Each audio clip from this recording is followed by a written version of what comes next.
اور جب میرے بندے آپ سے میرے بارے میں سوال کریں تو کہہ دیجیے بے شک میں قریب ہوں، میں پکارنے والی کی پکار کا جواب دیتا ہوں جب وہ مجھے پکارے.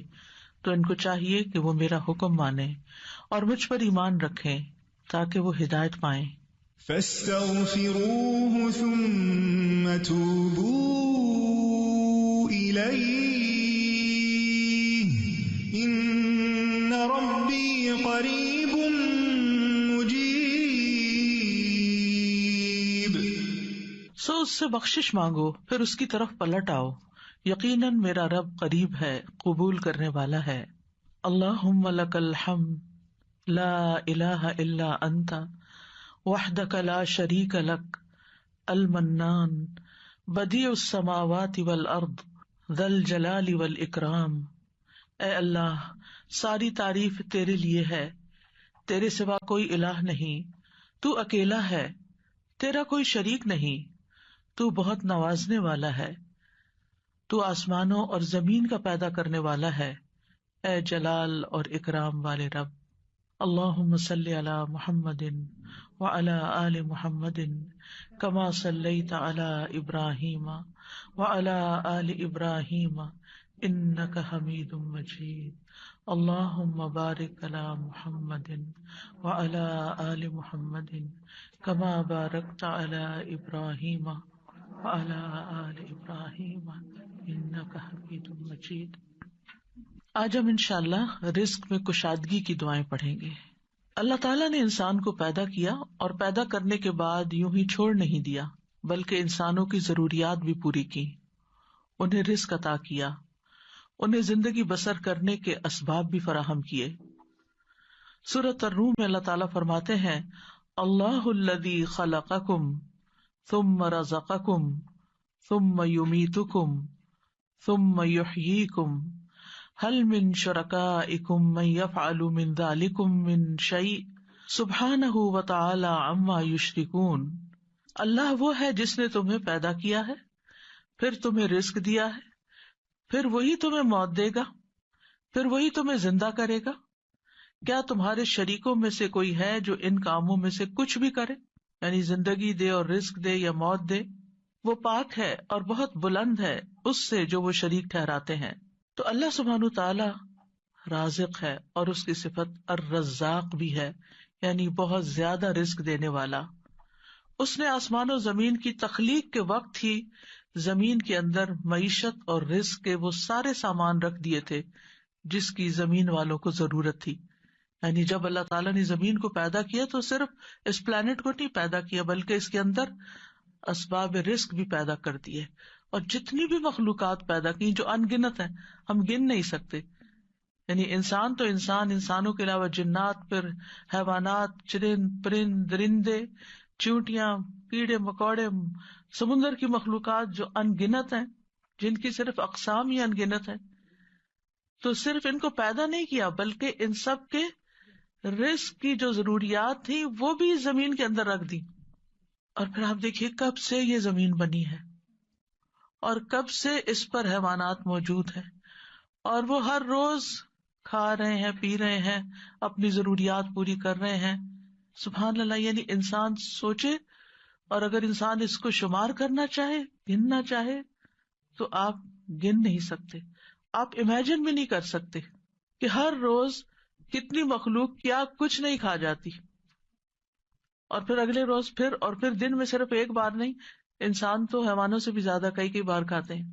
اور اللہ تعالیٰ دے رہا ہے اور دے رہا ہے اور دے رہا ہے، ہزاروں سال سے یہ سلسلہ چل رہا ہے، اور وہ سارے اسباب معیشت زمین کے اندر ہیں. یعنی ایسا نہیں کہ وہ کچھ کھا لیے تو پھر ختم ہو گئے، جیسے آپ اپنی فریج میں سے کچھ نکال لیں تو پھر دوبارہ تو وہ نہیں ملے گا جو آپ نے نکال لیا. لیکن اللہ کی زمین کے اندر جو کچھ ہے وہ آپ نکالتے جا رہے ہیں، اور پھر اللہ تعالیٰ دوبارہ ان میں سے پیدا کرتا چلا جا رہا ہے. نہیں ایک ٹری جو آج ہمیں نظر آتا ہے، معلوم نہیں اس کے پیچھے کتنی ہی چین ہے ٹریز کی کہ جن کا یہ بچہ ہے جو آج ہمیں نظر آ رہا ہے. تو یہ اللہ سبحانہ تعالیٰ ہی کی قدرت ہے اور اس کی طاقت ہے اور اس کی پلاننگ ہے. اسی لیے ہم جب رب کا لفظ استعمال کرتے ہیں تو ہم کیا کہتے ہیں؟ خالق، پیدا اس نے کیا، مالک بھی وہی، مدبر بھی وہی، رازق بھی وہی. یعنی رب کے اندر رازق کا لفظ بھی آتا ہے، یعنی اللہ تعالیٰ کی صفت رزق بھی آتی ہے. اس نے صرف پیدا نہیں کیا، صرف وہ مالک ہی نہیں ان چیزوں کا، بلکہ ان کی پلاننگ بھی کرتا، مدبر ہے. اور پھر اس کے ساتھ ساتھ اس نے ان سب کے رزق کا بھی اہتمام کیا. اور رزق تو ایک چیز ہے، اور بھی تمام ضروریات کا اہتمام کیا ہے. سورۃ ہود میں آتا ہے وَمَا مِن دَابَّةٍ فِي الْأَرْضِ إِلَّا عَلَى اللَّهِ رِزْقُهَا، زمین میں چلنے والا کوئی جاندار ایسا نہیں مگر اس کا رزق اللہ ہی کے ذمے ہے. وہ پرندوں کو ان کے گھونسلوں میں، درندوں کو ان کی گھات میں، مچھلیوں کو سمندر کی تہہ میں، چیونٹیوں کو ان کے بلوں میں رزق فراہم کر رہا ہے. اور رزق کا مالک بھی صرف وہی ہے. سب کچھ اس کے ہاتھ میں ہے، سب کچھ اس کے اختیار میں ہے. وہ جس کے لیے چاہتا ہے رزق کشادہ کر دیتا ہے، اور جس کو چاہتا ہے نپا تلا دیتا ہے، جس کے لیے چاہتا ہے تنگ کر دیتا ہے. ان اللہ یرزق من یشاء بغیر حساب.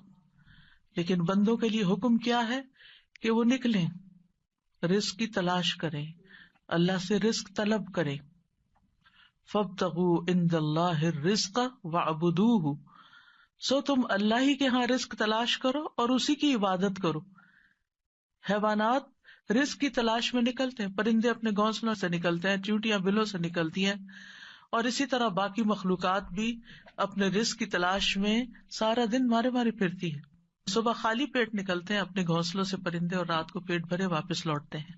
لیکن پیٹ بھرنے کے لیے ان کو محنت کرنی پڑتی ہے اور کوشش اور بھاگ دوڑ کرنی پڑتی ہے، جو وہ سارے کر رہے ہوتے ہیں. تو انسان کے لیے بھی لازم کیا ہے کہ اللہ کو الرازق سمجھتے ہوئے اس کے ساتھ ساتھ کوشش کرے، محنت کرے، بھاگ دوڑ کرے، اور پھر اس کے بعد اس کی عبادت کے لیے بھی وقت نکالے. پرندوں کی تو تسبیح کافی ہے، لیکن انسان کو عبادت کے مختلف طریقے سکھائے گئے ہیں. اس سلسلے میں آج کی دعا سورۃ المائدہ میں اللہ تعالیٰ فرماتے ہیں قال عيسى ابن مريم اللهم ربنا أنزل علينا مائدة من السماء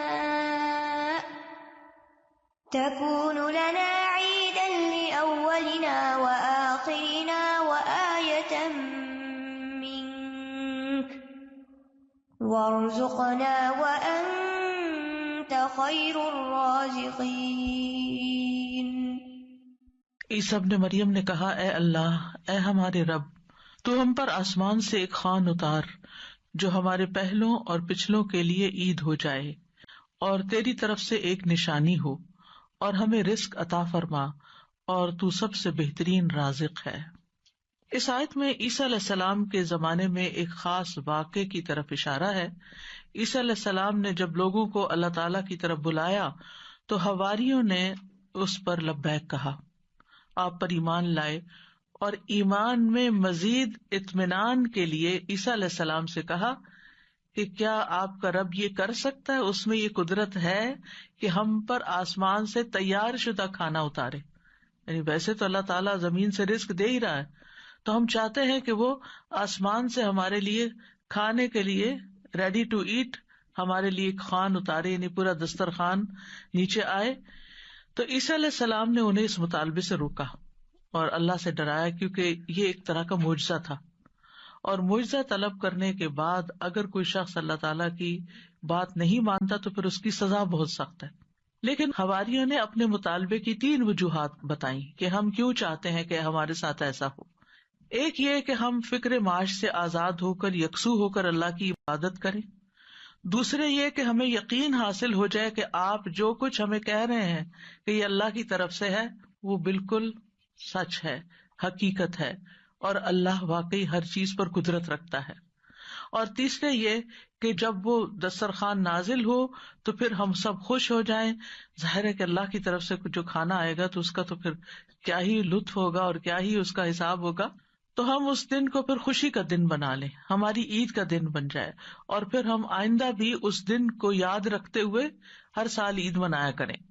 جب ان کا یہ مطالبہ سنا تو عیسیٰ علیہ السلام نے نہایت عاجزی کے ساتھ اللہ رب العزت سے دعا کی، لوگوں کا یہ مطالبہ اللہ تعالیٰ کے سامنے پیش کر دیا، اور اللہ تعالیٰ سے دعا کی کہ لوگوں کو غیب سے رزق عطا فرمائے جو ان کے اگلوں اور پچھلوں کے لیے ایک یادگار خوشی کا دن بن جائے، اور یہ ایسا معجزہ ہو کہ لوگ اپنی آنکھوں سے دیکھ لیں کہ کس طرح آسمان سے اترا، یعنی وہ زمین کے رزق سے پھر مختلف چیز ہو، کیونکہ زمین کا رزق تو سب اپنی آنکھوں سے دیکھتے ہیں، جو کچھ زمین پیدا کرتی ہے اور جو سمندر سے اور مختلف سورسز سے ہمیں رزق حاصل ہوتا ہے، لیکن یہ جو آسمان کا رزق ہے obviously یہ زمین کے رزق سے مختلف ہوگا، تو اس سے ہمارا ایمان بڑھ جائے گا۔ تو عیسیٰ علیہ السلام نے عرض کی قال عیسی ابن مریم اللہم ربنا، آپ دیکھیے دعاؤں میں یا اللہم آتا ہے یا ربنا آتا ہے، یہاں عیسیٰ علیہ السلام نے دونوں صیغے استعمال کیے ہیں، اللہم ربنا یعنی حواریوں کا مطالبہ قبول کر کے اللہ سبحانہ وتعالیٰ سے نہایت عاجزی کے ساتھ دعا کی کہ اے اللہ، اللہم اے اللہ، ربنا جو ہمارا پالنے والا ہے، جو ہمارا رب ہے۔ اور اس سے یہ بھی ظاہر ہوتا ہے کہ عیسیٰ علیہ السلام اپنے آپ کو نہ اللہ سمجھتے تھے، نہ اللہ کا بیٹا، اور نہ ہی رب سمجھتے تھے، بلکہ وہ اللہ سبحانہ تعالیٰ کو یا اللہ اور یا رب کہہ کے پکار رہے تھے۔ تو اس سے کیا ظاہر ہوتا ہے کہ وہ خود رب نہیں تھے، اور نہ ہی وہ اس کے قائل تھے، اور نہ ہی وہ کسی چیز میں اپنا کوئی اختیار سمجھتے تھے۔ اور پھر یہ بھی دیکھیے کہ حواریوں نے عیسیٰ علیہ السلام سے یہ کیوں کہا کہ آپ دعا کریں؟ اگر وہ انہی کو رب مانتے ہوتے تو انہی سے مانگ لیتے۔ تو ان سے جب انہوں نے یہ کہا تو اس سے یہ پتا چلتا ہے کہ عیسیٰ علیہ السلام کے ماننے والوں کے ذہن میں کہیں دور پار بھی یہ خیال نہیں تھا کہ عیسیٰ علیہ السلام اللہ کا کوئی حصہ ہے نعوذ باللہ، یا کوئی بیٹے ہیں، یا کسی بھی طرح الوہیت کا کوئی مقام رکھتے ہیں۔ وہ ان کو ایک نبی کے طور پر ہی سمجھتے تھے۔ تو انہوں نے اللہ سبحانہ وتعالیٰ ہی کی ربوبیت کا اس بات کیا یا اس پر ایمان لائے۔ پھر کہا کہ تکون لنا عیدا لاولنا وآخرنا، عید کا لفظ عاد یعود سے ہے، لوٹ کر آنا، یعنی وہ خوشی جو بار بار آئے، ہر سال پلٹ کر آئے۔ یہ سالانہ بھی ہو سکتی ہے اور ہفتہ وار بھی۔ مسلمانوں کی 2 عیدیں سالانہ ہیں اور 1 ہفتہ وار ہے۔ اس کے علاوہ کوئی اور عید ثابت نہیں ہے جو ہم نے خود سے بنا لی ہیں عیدیں، وہ قرآن و سنت سے ثابت نہیں ہے۔ تو ہم سالانہ عید تو اچھی طرح مناتے ہیں، لیکن افسوس یہ کہ جمعے کا اہتمام کم سے کم ہوتا جا رہا ہے۔ جمعے کے دن بھی غسل کرنا چاہیے، اچھے صاف ستھرے کپڑے پہننے چاہیے، تیار ہونا چاہیے، اہتمام کرنا چاہیے۔ یعنی جمعے کا دن عام دنوں کی طرح نہیں ہونا چاہیے، یعنی وہ دن ہمارے لیے خاص دن ہے، اسے خاص دن سمجھ کر ہی اس میں سارے کام کریں، چاہے وہ عبادت کے ہوں یا جو دوسرے کام ہوں۔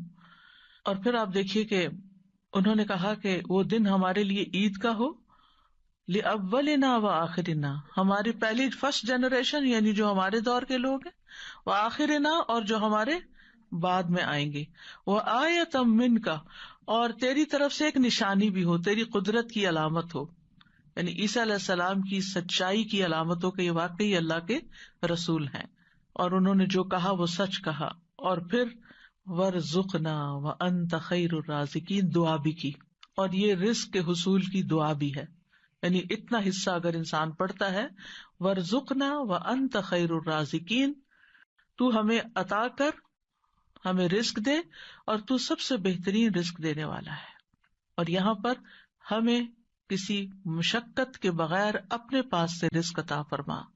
اب آپ دیکھیے کہ اللہ سبحانہ تعالی بہترین رازق ہے، یعنی کس اعتبار سے کہ جو اس کی طرف سے رزق آتا ہے وہ اپنی کیفیت کے اعتبار سے اور کمیت کے اعتبار سے بہترین ہوتا ہے، یعنی سب سے افضل ہوتا ہے۔ اور انسانوں نے اس کی جو شکلیں بنا لی ہیں، پروسیس کر لیا اس کو، تو وہ اپنی کیفیت کے اعتبار سے بہترین نہیں رہا، کیونکہ انسانوں کے لیے اس طرح فائدہ مند نہیں۔ آپ نے دیکھا ہوگا کہ جو چیزیں نیچرلی اگتی ہیں، گرو کرتی ہیں، اور جو فریش فوڈ آپ سی سے لیتے ہیں، سی فوڈ ہوتی ہے یا کچھ، یا ہم باقی غذاؤں کے مقابلے میں زیادہ صحت مند غذائیں ہوتی، خیر الرازقین۔ اور اس لیے بھی خیر الرازقین کہا گیا اللہ تعالیٰ کو کہ لوگ اگر اللہ تعالیٰ کی نافرمانی بھی کریں تو بھی وہ ان کو اپنا رزق دیتا ہے، وہ کفر بھی کریں، اس کا انکار بھی کریں، اس سے ناراض بھی ہوں، پھر بھی رزق دیتا ہے. لیکن بندوں میں سے جو کسی کو رزق دیتے ہیں وہ ایسا نہیں کرتے، حتیٰ کہ ماں باپ بھی اگر دیکھتے کہ بچے بات نہیں مانتے تو ان سے کنارہ کش ہو جاتے ہیں. آپ جہاں جاب کرتے ہیں جاب نہیں کریں تو آپ کو کوئی سیلری نہیں دے گا. انسانوں کا معاملہ یہ ہوتا ہے. لیکن اللہ سبحانہ وتعالیٰ آپ عبادت کریں یا نہ، آپ نماز پڑھیں یا نہ، آپ روزہ رکھیں یا نہ، وہ آپ کو کھانے کو دیتا رہے گا. تو اس دعا سے یہ پتا چلتا ہے کہ انسان جب دعا کرے تو بہت عاجزی کے ساتھ دعا کرے اور اللہ تعالیٰ کو اس کے بہترین ناموں کے ساتھ پکارے.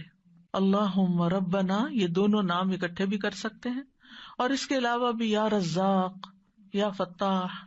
اور پھر یہ کہ انتہائی عاجزی اور انکساری رویے میں بھی ہونی چاہیے کہ اللہ ہم محتاج ہیں، تو دینے والا ہے.